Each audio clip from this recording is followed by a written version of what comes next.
This conference And will that now be recorded. can Sir, go up to actually, 220. No. actually, we have another session after that, and then there is a test also. So it Oh, would. today is the last day. Okay. Yes, sir. Yes, sir. Okay, no issue. Then let me quickly do that one. Yeah, fine. Because So the basic general things you can quickly cover because they must be knowing all this, and then we can finish it up within the right, Thank you very much for the yeah, support, sir. Thank you. yeah, right. Thank you. Why? Because it's the last day. Probably they might have already exposed to Yes, yes, several things here. Thank yes. you. Yeah, Thank you, sir. yeah. Yeah, a very good afternoon, one and all present. First of all, let me thank the organizers given me this opportunity. Say the topic will be on say design for 3D printing. I hope for the past 5 days, this is the last day, I think the fifth day, you might have say seen several presentations given by the experts. My talk will be basically quickly introduce this. I hope it may not be required much here, right? Because you are on the fifth day. So let us focus much on some design for additive manufacturing aspects, especially for the 3D printing process plan and part orientation, how it is getting affecting on your 3D printing technology and support generation, model slicing. I hope these are the steps probably you might have exposed. But the thing here is how you can optimize this stuff, and then design for 3D printing is like how do you minimize the cost by exploiting the 3D printing capabilities. What do you mean by that? We'll come to that. Actually, 3D printing will have a unique advantages, as we know that. First, quickly cover that, and then we'll focus on to the actual design for additive manufacturing stuff. So, and we know that unique capability, something like a topology optimization, bionic designs, and how do you get selective 3D printing technology, and what are the design rules for 3D printing? That's what I have planned for this session.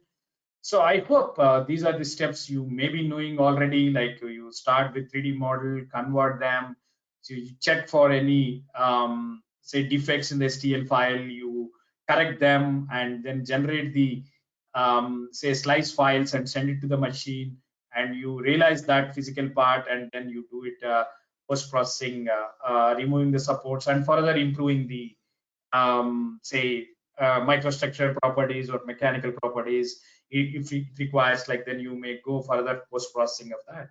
So these are the typical steps involved. I hope everybody understood this thing, and let us talk about some of the mantras. Like, why I'm talking this is, so your design for additive manufacturing revolving say at every point of time, have you thought that these mantra while you are designing the product? Obviously not. Why? Because you may be taking the design, that design might have not made for the additive manufacturing, it might have made for the subtractive manufacturing. Just you get a CAD model from anybody. So I don't think so the designer might have considered the additive manufacturing capabilities while designing it, right? So the design for 3D printing is all about, can it be, say, exploit all the unique capabilities of 3D printing technology? So right from the complexity, so as we know that the manufacturing complexity is free by using 3D printing technology. So we not even invest a single pile extra if you compare with the traditional design to the additively manufactured any more complex designs. Definitely the 3D printing, you have a unique advantage is the manufacturing is free. Are you exploiting this or not? That's the first thing which we need to put a question mark on you while you are talking about design for additive manufacturing. And of course the variety is free. Of course you can do several geometries simultaneously without, otherwise if you take the scenario of CNC, you need to write a separate code for each individual part, but it is not the case here. So you can make all varieties free here. That is another unique capability of the mantra. but no assembly required. As you know that you can make entire stuff in a single assembly, single part, need not be assembled it. But how you are going to achieve it? That's your design for additive manufacturing, a design for say 3D printing. We'll be talking about that. And say your zero lead time, whether you have taken this advantage or not in your design for 3D printing. And as we know that you have unlimited space in 3D printing, are you exploiting that in your design or not, right? So that is another important aspect. And as we know that 3D printing, it doesn't require any manufacturing skills. So it is basically a zero skill is needed. If you compare with traditional manufacturing methods, if you change the design, but like, so your entire process plan, your entire planning is different in case of conventional manufacturing systems. But here, not so. Like your manufacturing skills is zero manufacturing skills. So here, which you can say. And even you have very compact and portable manufacturing system here. The size is very small here than if you compare with the traditional manufacturing systems. And of course, you can have a less wastage or a zero wastage in case of additive manufacturing. Are you able to exploit that? And you have infinite shades of material, like say, you have infinite shades of materials, like which otherwise it is not possible through a conventional manufacturing system. So you can add different materials, multiple structures you can make simultaneously. That's the thing, the unique advantage. Are you exploiting that in your design or not? That's the thing where we need to put a question mark on your design. So, and then of course you can have a precise physical replication of your model or your product, so that can be very much done. So are you exploiting these 10 mantra or the unique capabilities of 3D printing in your product? Then only you can say that you are exploiting additive manufacturing or 3D printing capability. Otherwise, no. What I'm trying to say here, simply if you take this product, say some manifold, so this product, so if we are using a conventional drawing, so this is meant for a conventional manufacturing process. Definitely it is meant for a CNC technology, but not for additive manufacturing. So if you want to reproduce the same product in additive manufacturing, but you are not going to get any say advantage with the 3D printing or additive manufacturing, right? So then what we need to do is, don't simply, if you directly use this part replacement without any design change, so though you may get 4.6 kg is the total weight of this product, but if you could able to say modify the form, so that is normally called as adapt for AM, means you have modified the form. But because of that modifying the form from the conventional thinking, so this was the conventional thinking. That's what you got this part from the customer or your say partner, that you are going to make the part. But definitely this is not designed for additive manufacturing. So this is definitely designed for conventional manufacturing. But though if we are using the same design for additive manufacturing, so you may be consuming 4.6 kg of material for this. But what I'm trying to say, if you adapt AM, means you change the form, external form, and sometimes internal form. But the internal form is most critical. Why? Because in order to make a solid block here, it will take a lot of scanning time, and again it will become costlier file. But if you could able to say make it a shell or make it, you change the form, so means because of that change of the form, otherwise called as adoption of additive manufacturing, you may reduce your 4.6 to 1 kg, means you have a 78% weight reduction, but still you have a design for additive manufacturing, say thinking, and you totally redesigned your product. So in the form of not only form, fit, and the functionality. So then your functionality got improved, and your say weight is also reduced from 1 kg to 0.4 kg, means again you have a 91% reduction with the traditional design. and you have improved fluid flow, means you have improved functionality. And not only that, you have better fitment, the assembly, very compact design, and so on. So what I'm trying to say, the design for additive manufacturing, so definitely you have to consider all the say, what are the capabilities, unique capabilities, are you able to exploiting here or not? If you could exploit that, you will save a lot of money, you will save a lot of say, improvement in the functionality of the product. That's with this just brief introduction, so we'll start our actual presentation, right? But anyway, in continuation with that, you have a solid block manifold, but right, say you have made it as a shell kind of a design instead of a block.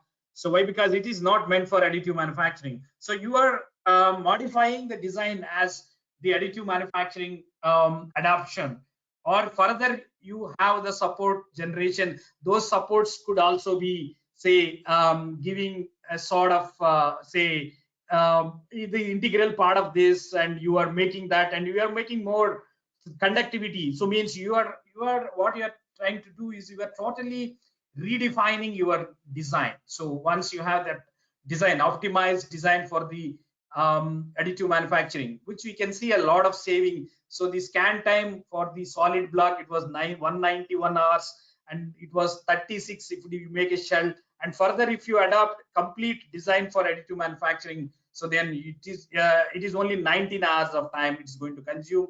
And the machine cost in the metal, say it has been produced in metal, and then which it is like, say, $12,415 for the solid block versus your shell 2379 versus $1261. So where you have a lot of saving, right?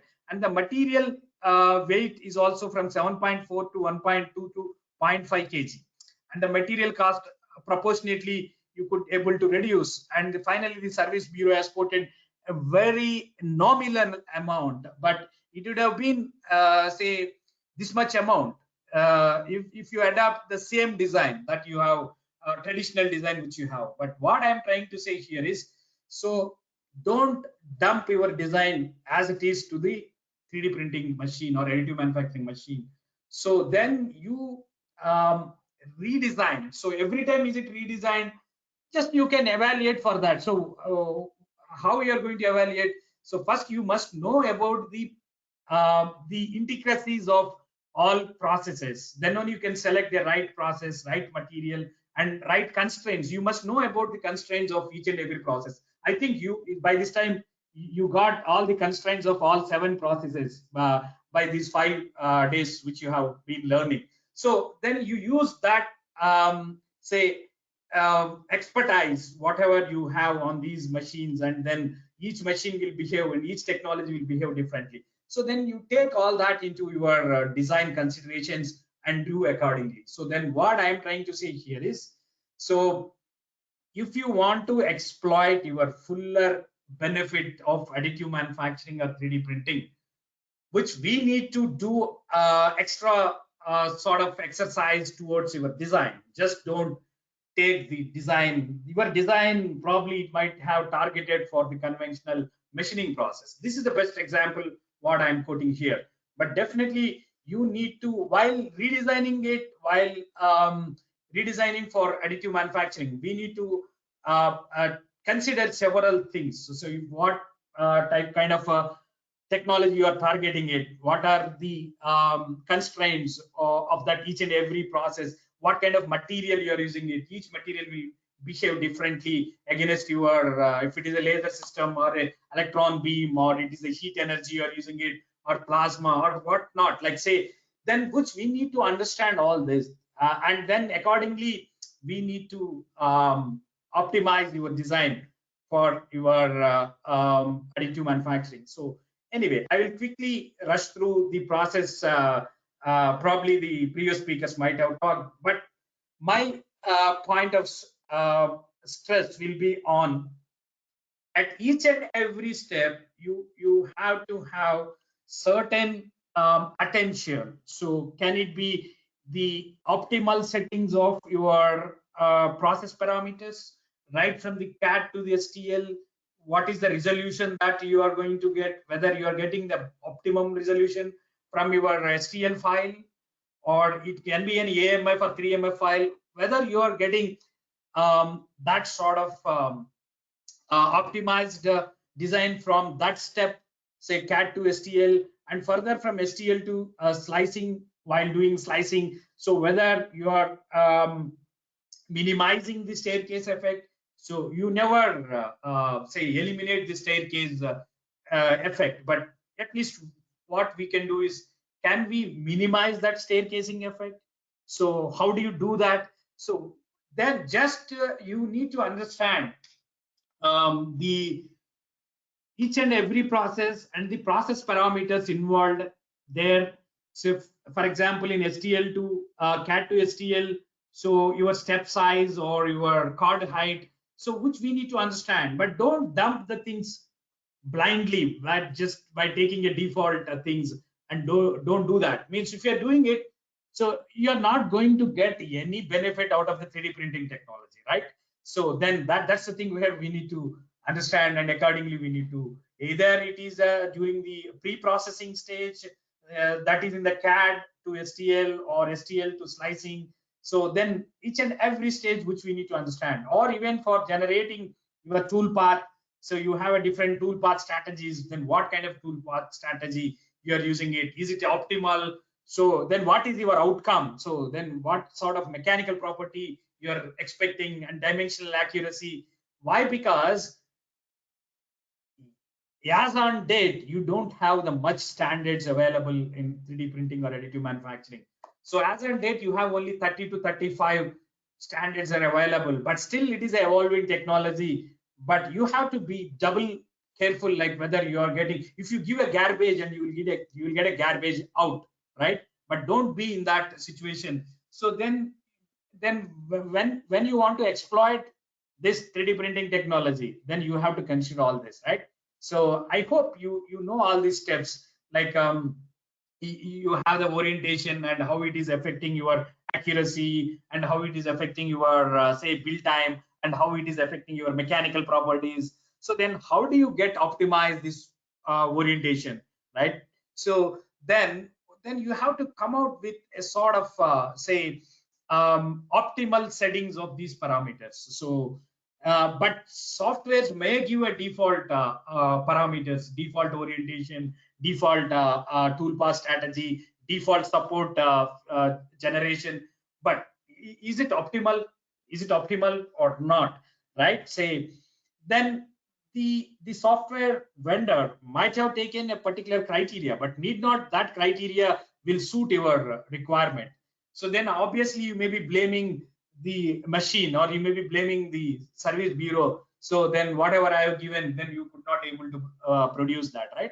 So it should not happen. Like then you have to make use of all these parameters each and every stage in optimal level. So again, that we cannot generalize. So definitely it will vary from the geometry, it will vary from the application to application, right? It is not that much easy to do. Say just if you are seeing a one side of the coin, that is the story. But if you come to the other side, so then we need to explore these sort of things. And then your support structure, if you take this orientation, you may have a different amount of support, but you have designed some shells or some sort of design say modification, where you can avoid your sort of say difficulties you come across while fabricating it. So especially if you talk about the metal printing, so you have a lot of temperature gradients, and you have a lot of residual stresses inside it has developed. Then how do you take care about those sort of things, right? So then you need to work out on that. Just don't simply taking the CAD file and use a single button. It's a single push button approach, I do agree, but whether you are going to get the optimal accuracy, and whether you are exploiting all the unique capabilities of additive manufacturing or 3D printing, no, definitely not. Then you have to work on these, right? Say anyway, the part orientation, So if you come to the part orientation, so you may have a different criterions that you can come out with the part orientation. Maybe the one, maybe the build, say the build height criteria, Z minimum will be the less number of Z height and less number of layers, and you will get a say that orientation may give as a sort of say optimum orientation as far as the build time is concerned. But like say you may have the sort of surface finish that you are going to get, that may not be the optimal once you choose the say height criteria. So it may not definitely it may not fit to that. So definitely you have a sort of trade-off between these two. And similarly, what is the amount of the area that is resting on that platform, or the amount of the thing that you're going to. But again, then what sort of mechanical property you're getting in which one direction.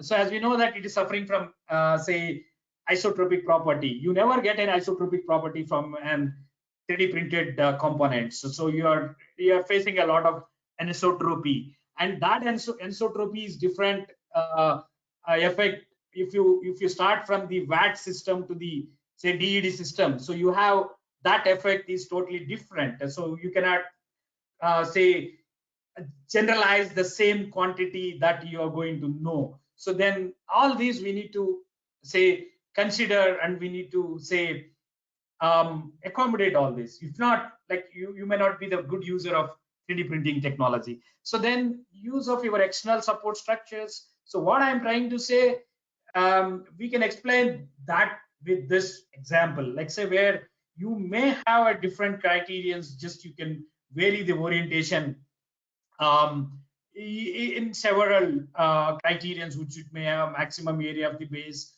or the minimum area of the contact with the support with another orientation, the minimum height of the object that just we have discussed in the previous slide. So you have these different 5 or 6 criterions which you can come out with. So then which one we need to? So then by default, the software make you the minimum height criteria. But whether it is fitting, so why? Because why I'm talking about, say if you have some critical features, so then we need to identify what are the critical features, right? So just don't blindly again fix the orientation. So it may damage your critical features sometimes. Sometimes your post-processing efforts may be more because of that, and it may unnecessarily increase your cost of the production, right? So then what is your design for 3D printing? So you have to consider all this, whether you have considered all this or not. So if not, like it maybe end up with a very expensive technology. Why? Because you may be blaming that. So why you are quoting this much cost, right? So that's the thing where we need to so much focus on all these aspects.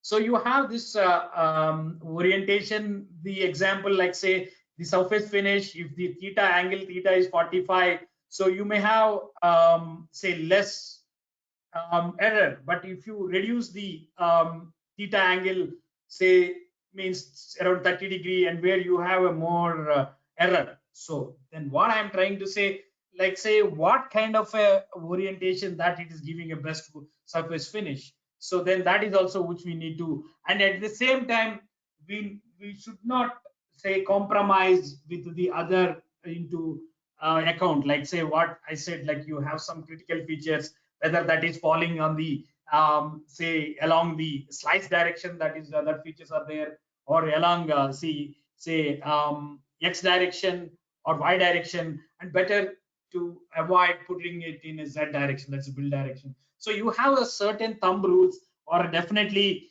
we need to know about that. Otherwise, so simply using it, so you may not be getting say what you are say intended, right? So and even you may not expect the same mechanical strength if you made one sample 0 degree and you have other 90 degree. Definitely your fracture mechanics is different. So then how do you say go about this, right? So you have to consider all these factors into, and last but not the least, of course, the cost. The cost, the total cost, if you take the total cost is the pre-processing cost building cost, material cost, and post-processing cost. And your pre-processing cost, so you may hire some service engineer, application engineer, and you may hire some software, some infrastructure for doing that. So means by slicing or even generating the tool path, or even so you may just now we are talking about design for additive manufacturing, means like which we need to spend that sort of activities, then which will costing you the pre-processing cost and build cost. Again, maybe what could be the machine hour running cost. So what is the cost of the machine that you have purchased, and if you include interest, and what is the payback period, running time, and yearly hour. So you calculate that, and then you can come out with, you fix some machine hour rate. So then you can say consider that.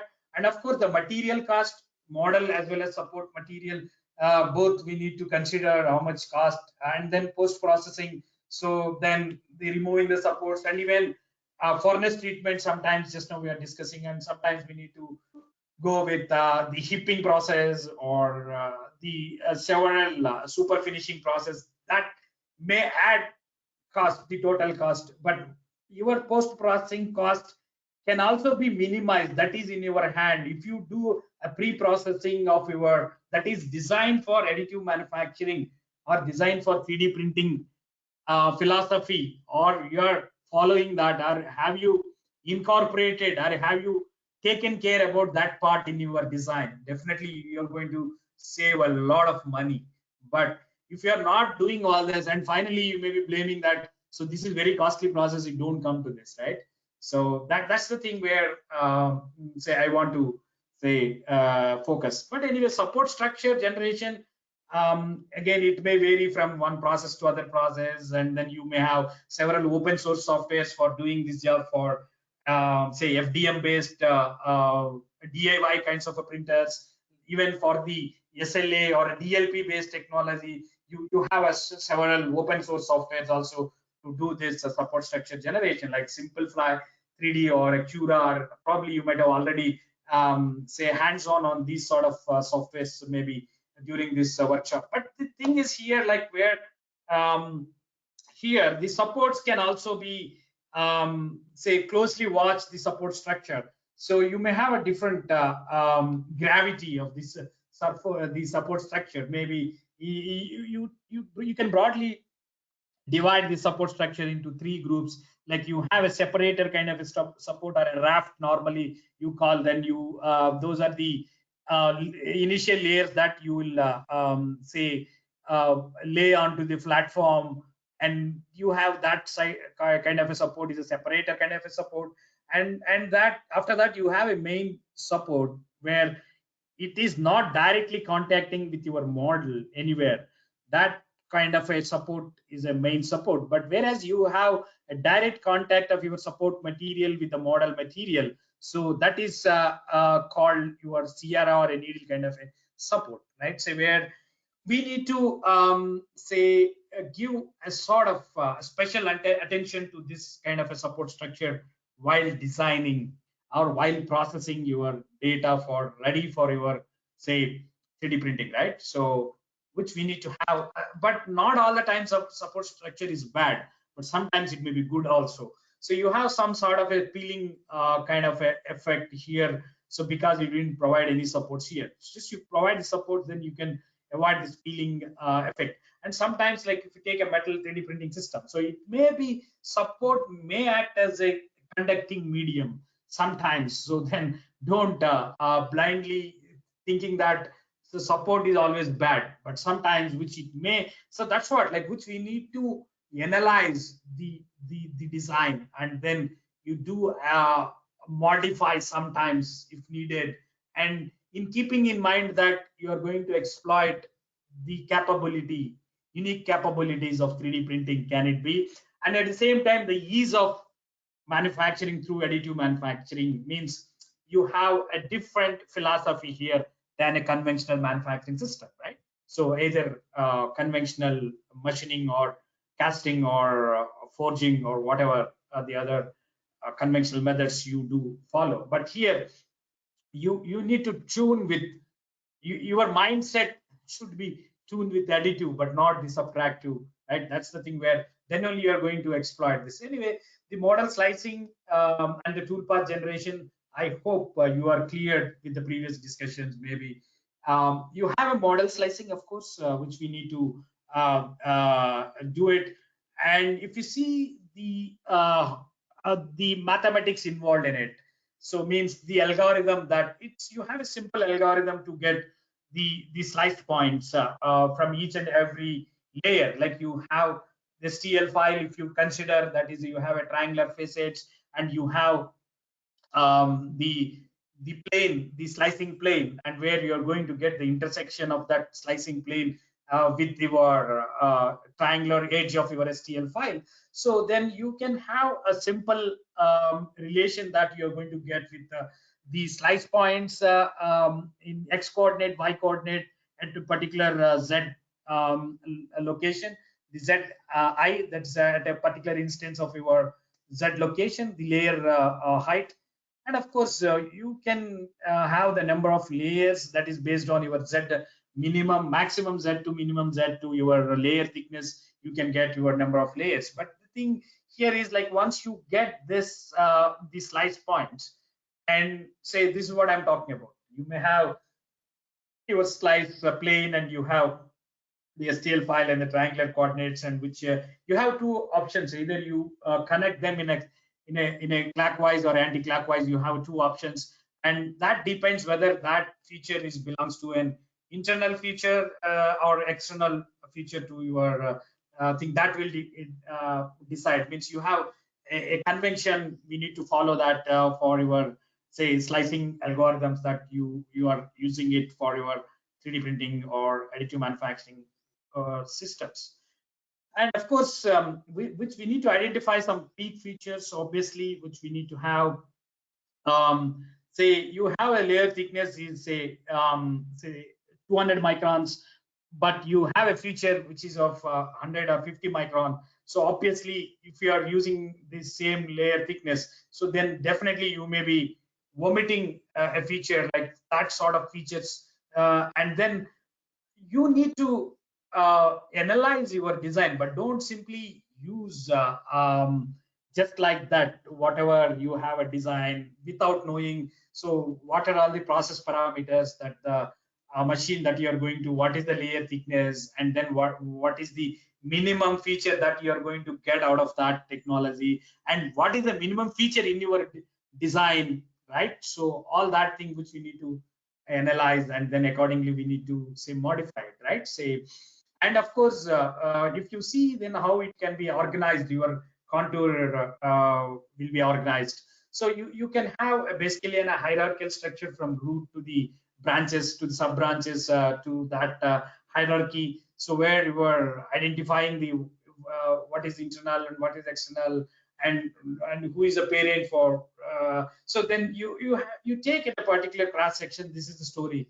But if you navigate from the, say, first layer to the last layer, so you can have a different contours and different these things, and then what kind of the organization of these features one to other. So that thing should be say, and you may not be doing all that stuff, but your software may be doing it. But like whether is it doing in a right way or optimal way or not, like say, and ultimately which you're going to generate is some kind of a CLI or a sort of some contour file. It's going to a poly line kind of a structure it's going to generate, and then it will be sending it to the machine. So if you closely observe file format, so you can have the how many number of layers that the say model is having, and then you have first layer, and in the first layer how many contours are there, and first contour again whether that contour is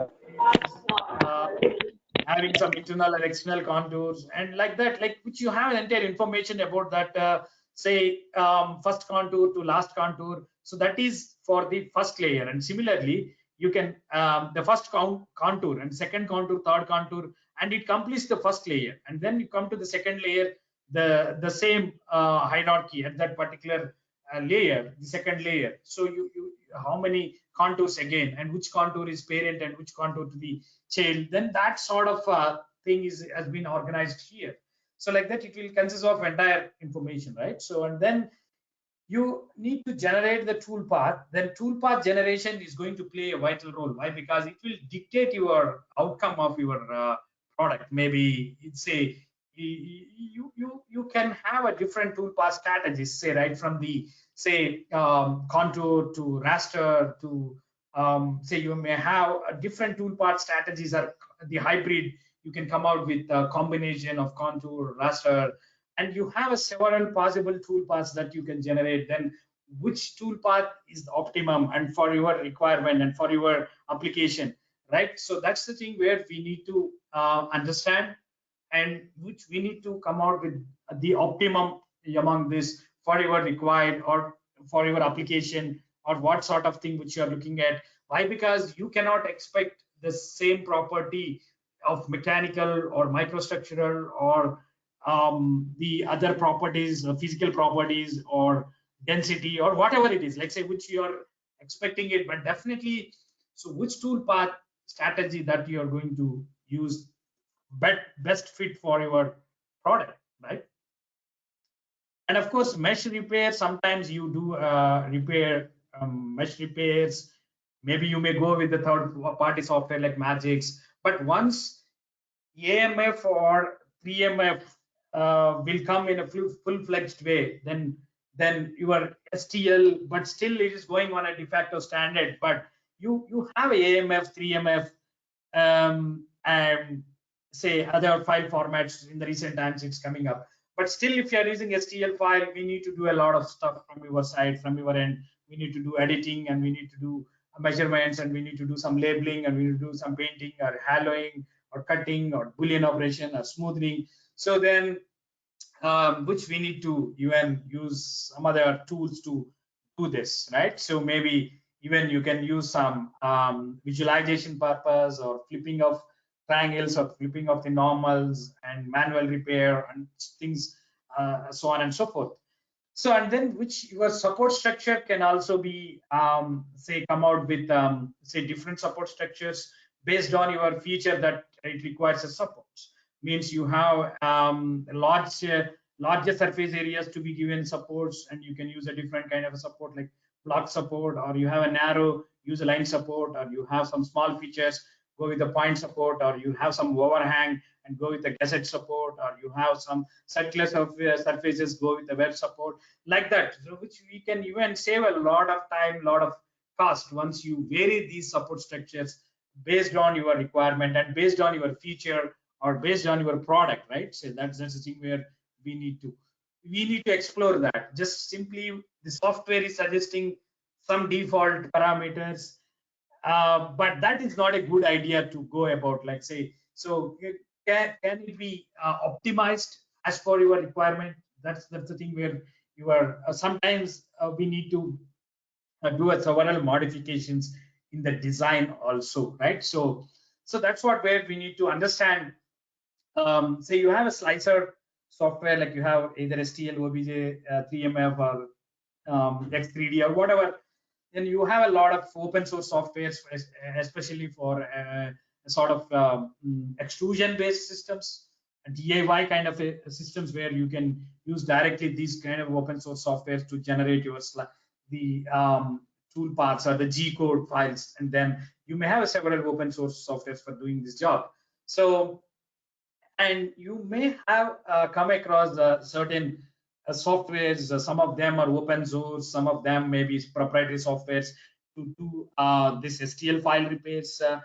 And even for slicer software, you have open source softwares also in this domain to slice your models, right? And of course, we know that you have a unique capability of topology optimization by using 3D printing technology and bionic designs.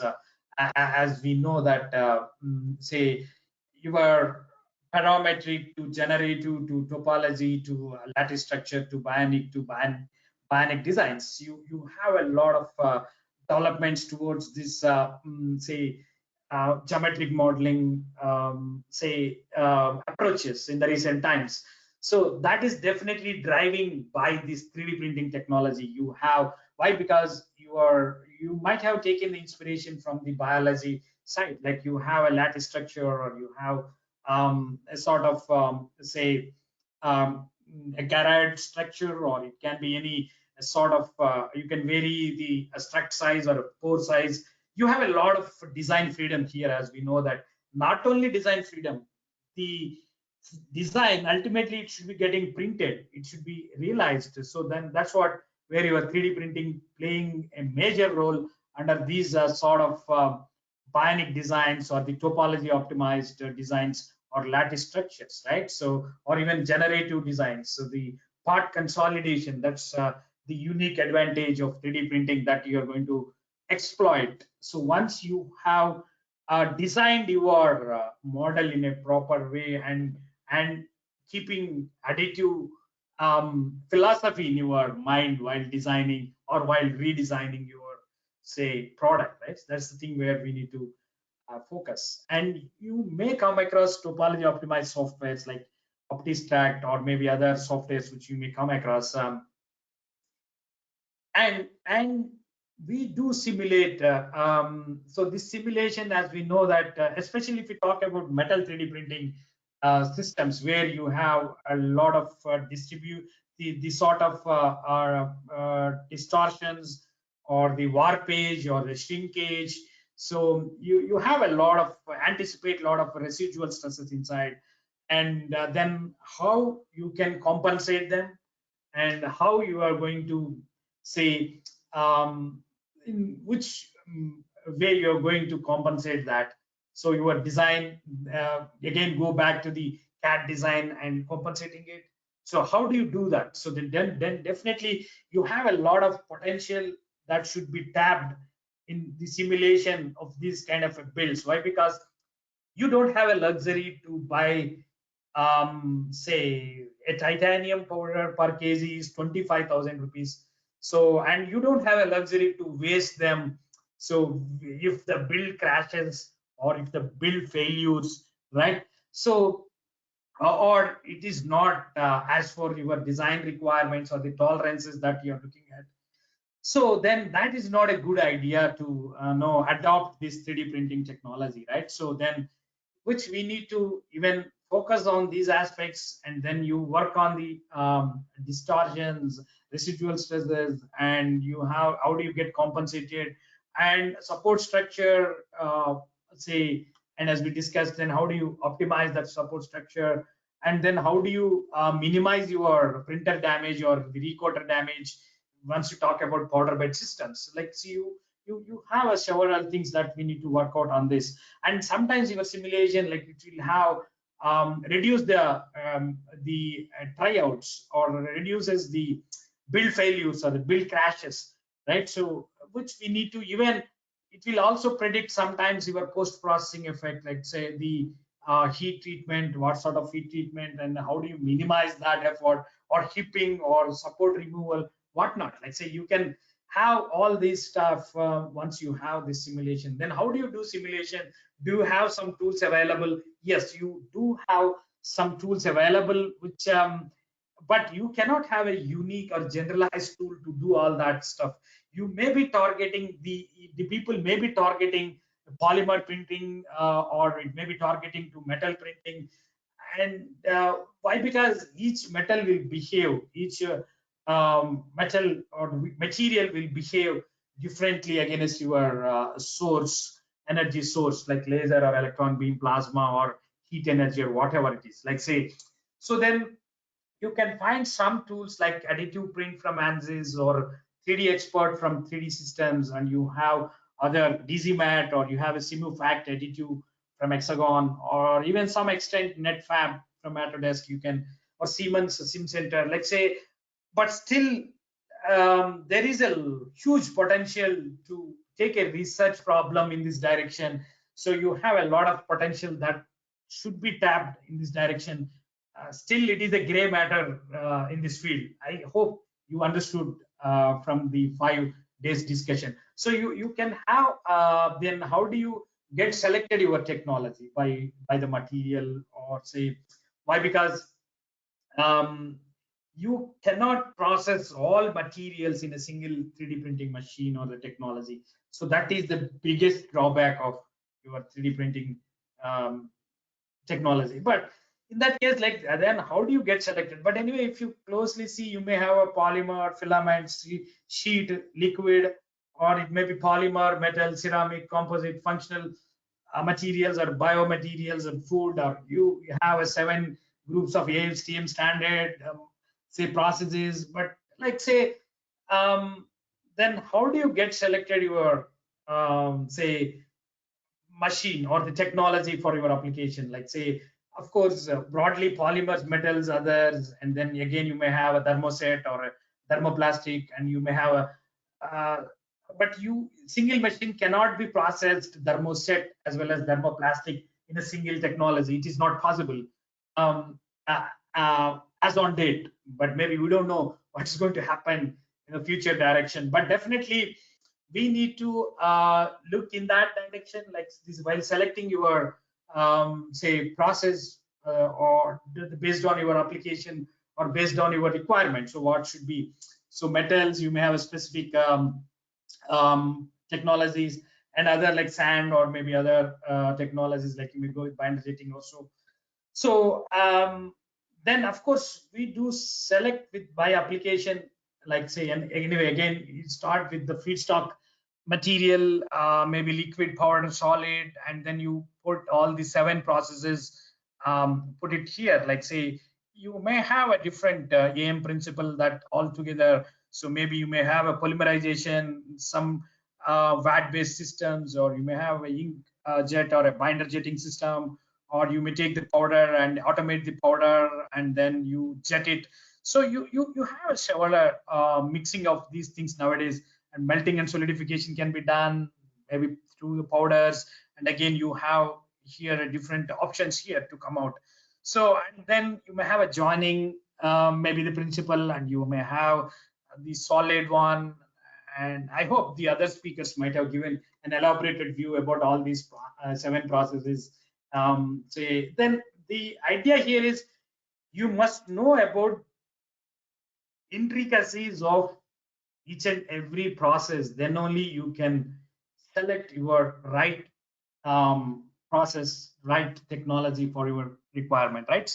So you do have sometimes the form fit applications or high strength applications. Special properties you may be looking at. High strength maybe say greater than 85 MPa you are looking at, or like one can understand about each and every process, then their capabilities, how much strength you are going to get, and then chemically how much it is inert, and then heat resistance or biocompatible.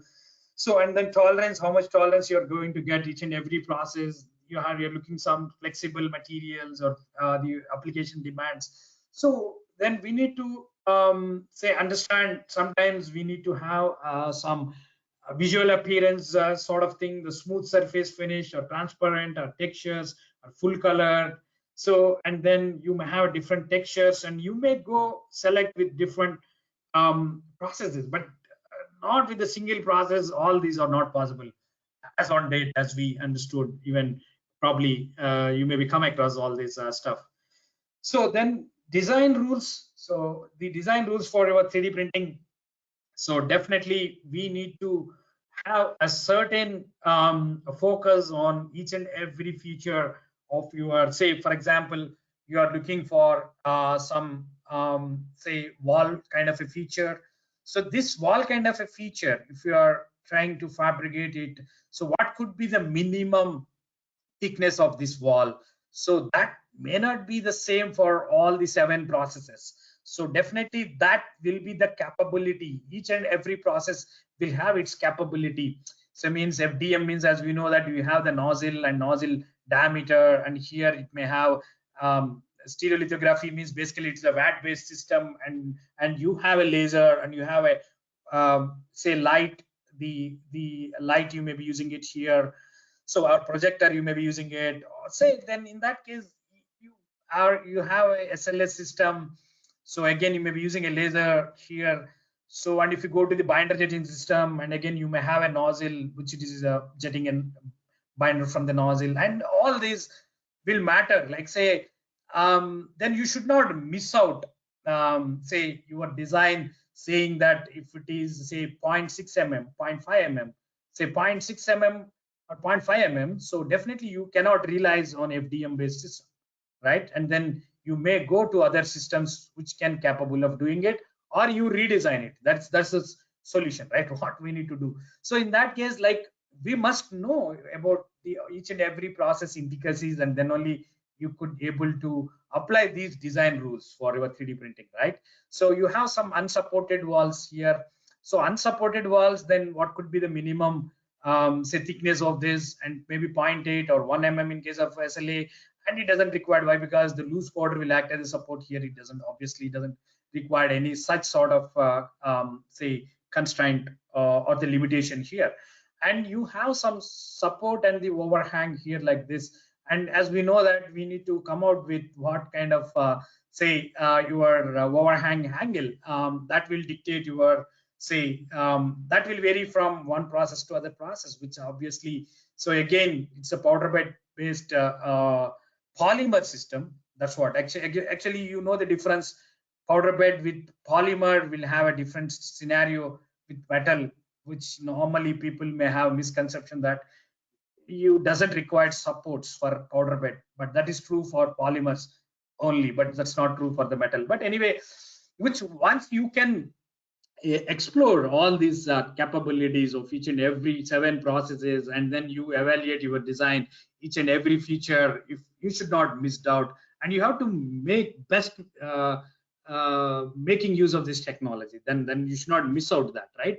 So then you have an embossing and engraving details both like this, and you have a certain limitation, certain constraints of each and every process that we need to.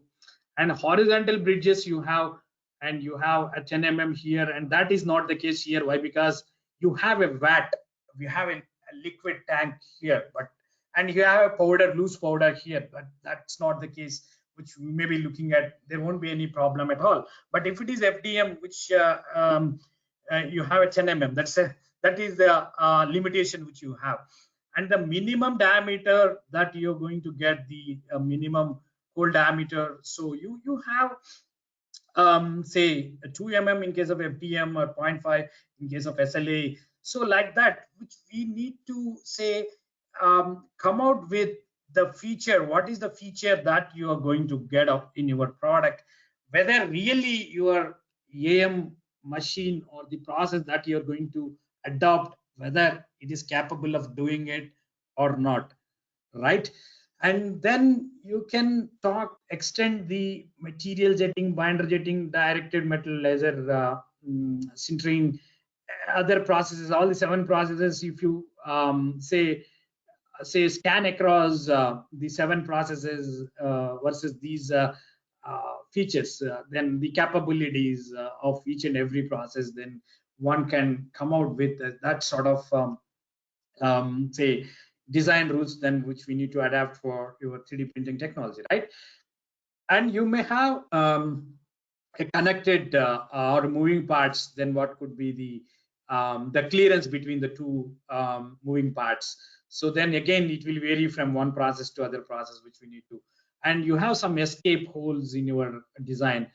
Why this is an escape hole means, like, you have say, especially this is the problem with your vat based system and the powder based system. Why? Because the powder or liquid may be entrapped in that, but FDM you don't have. Why? Because this is as for the demand, you will be say depositing it and doing it, but you don't have such a problem here in case of FDM. But whereas you have the problem, so then we need to check like how your say raw material or the feedstock surrounded by your product that you are manufactured, right?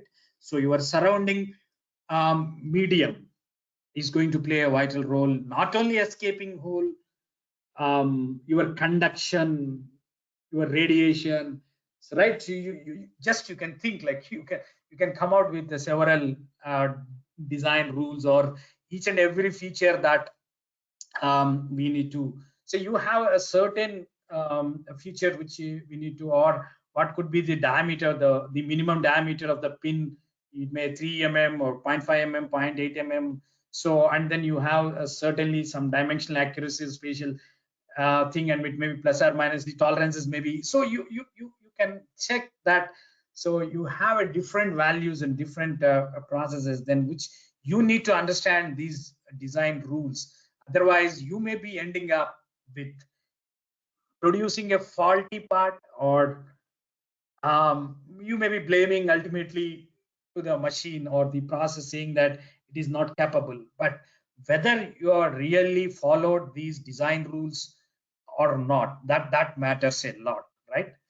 So anyway, say you have a C design lab from the Purdue University. They have given, say, divided the entire product. Say you have a design of your product. So just you can say run through or evaluate through these parameters or these matrices, like say complexity, functionality, material removal, unsupported features, thin features, stress concentration features, tolerances, and geometric exactness. So just you can get the score of, say, the score for individual and overall score. And if you see the overall score is say sometimes it is giving, say, a lesser value, 8 to 15, you may not be much worrying about, but 16 to 23, so which we need to moderately likely to change the design. Or if you are having 24 to 32, so consider for the redesign. And if any value greater than this, definitely we need to redesign your part. Why? Because that is not designed for additive manufacturing. Once you come out with the evaluating your design across all these say parameters, so then which we need to say look that sort of things. And of course your standards are going to play a vital role here. Why? Because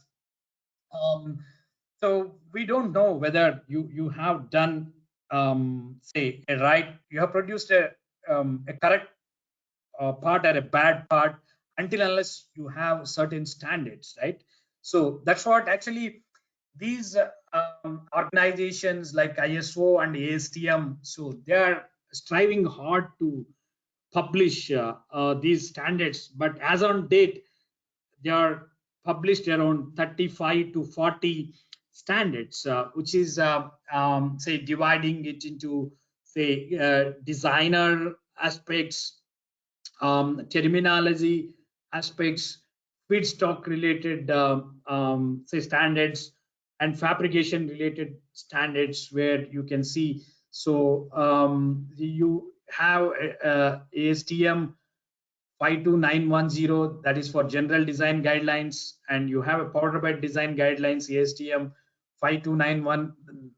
Actually, they have a combined development, like from ISO and ASTM combinedly, they have developed these sort of standards and for the design, and you have design guidelines.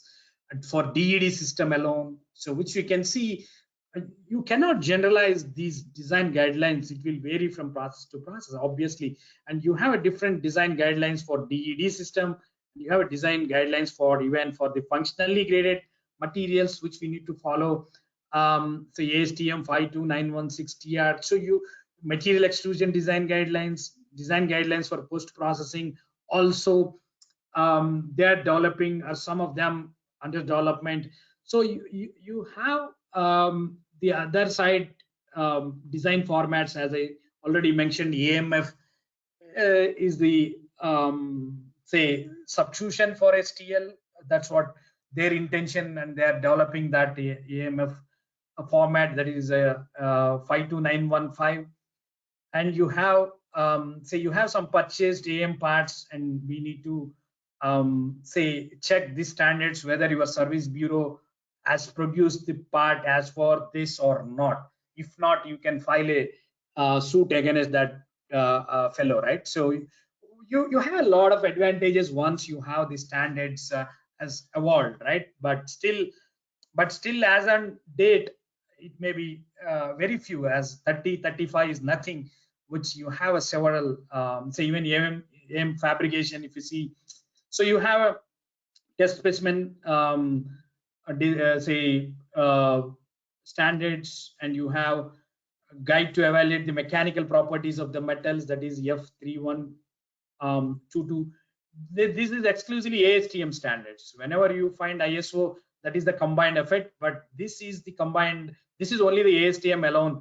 They have developed these standards for, say, for part properties, cobalt, chrome, that is a 28.6 of grade, and you have a thermal post processing F301, and you have a part properties with titanium, with on the powder bed system you have other standards, and you have geometrical capabilities, and you have the coordinate systems, AM coordinate system, and like this. And for the feedstock, again, titanium 64 or ELI grade, or Inconel 718, Inconel 625, and stainless steel, aluminum, let's say 10 mg. So like that, you have this characterization of the powders. Also, you have the certain standards, right? But still, which it should increase the data bank of ASTM standards, right? So which it is